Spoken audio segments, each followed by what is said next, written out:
বসিরহাট পুলিশের বড়সড় সাফল্য। গোপন সূত্রে খবর পেয়ে মিনি ট্রাক আটক করে বিপুল পরিমাণ নিষিদ্ধ কাপ সিরাপ উদ্ধার করল বসিরহাট থানার পুলিশ। ঘটনায় এক ব্যক্তিকে গ্রেফতার করা হয়েছে। পুলিশ সূত্রে জানা গিয়েছে মোট ৪,৪৩৮ বোতল নিষিদ্ধ কাপ সিরাপ উদ্ধার হয়েছে। উদ্ধার হওয়া নিষিদ্ধ কাপ সিরাপের বাজার মূল্য কয়েক লক্ষ টাকা বলে জানা গিয়েছে। রাতে গোপন সূত্রে বসিরহাট থানার পুলিশ খবর পায় একটি মিনি ট্রাকে করে বিপুল পরিমাণ নিষিদ্ধ কাপ সিরাপ সীমান্তের দিকে নিয়ে যাওয়া হবে। খবর পাওয়ার পর তড়িঘড়ি টাঁকি রোডের আমতলা এলাকায় নাকা চেকিং শুরু করে পুলিশ। সেই সময় সন্দেহজনক মিনি ট্রাকটিকে আটক করা হয়। গাড়িতে তল্লাশি চালিয়ে উদ্ধার হয় বিপুল পরিমাণ নিষিদ্ধ কাপ সিরাপ। ঘটনায় এক ব্যক্তিকে গ্রেফতার করে পুলিশ। এত ফ্যান্সি ডিল কোথায় নিয়ে যাচ্ছিলে?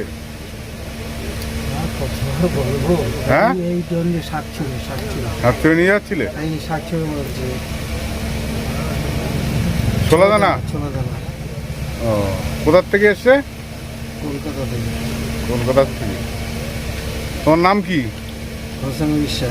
হোসেন বিশ্বাস। ঘটনায় ধৃত ব্যক্তিকে জিজ্ঞাসাবাদ করে এই পাচার চক্রের সঙ্গে আর কারা জড়িত সেই তথ্য জানার চেষ্টা করছে police. Bureau report, news Bengal today.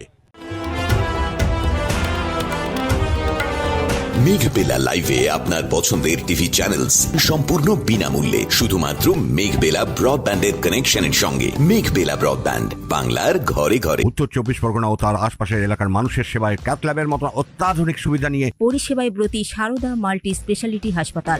একই ছাদের তলায় মানুষ সাধারণ চিকিৎসা থেকে শুরু করে 24 ঘন্টা ক্যাথল্যাব, এমআরআই, সিটি স্ক্যান, এনআইসিইউর মতো সুবিধা এবার থেকে পেয়ে যাবেন সারদা মাল্টি স্পেশালিটি হাসপাতালে। প্রয়োজনে যোগাযোগ করুন 033-2592-0730, 2593-0730, 2593-3562 ও 9331275635 নম্বরে। আমাদের ঠিকানা royal park, Kalyani expressway, Barrackpore, Kolkata ৭,১২১। সারদা মাল্টি স্পেশালিটি হাসপাতাল, পরিষেবাই হোক আমাদের মূল লক্ষ্য।